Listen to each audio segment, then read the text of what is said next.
Bismillahirrohmanirrohim. Assalomu alaykum va rahmatullohi va barakatuh. Hurmatli aziz obunachilar, musofirdagi yurtdoshlar. Mana navbatdagi darvozamizni ham kelib o'rnatib berdik. Bu darvozamiz Tojikiston Respublikasi Isfara shahriga kelib o'rnatib berdik.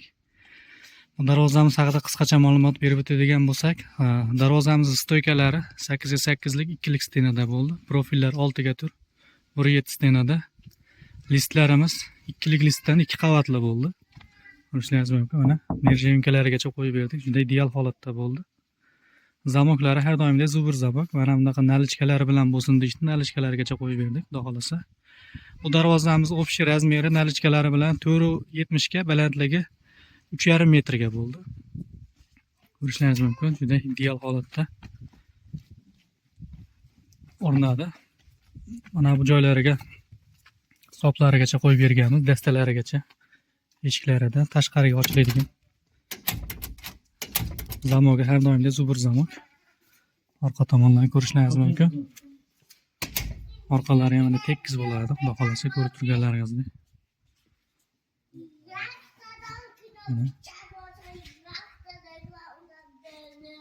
Mana bu joylar sentr zavoddan bo'ladi.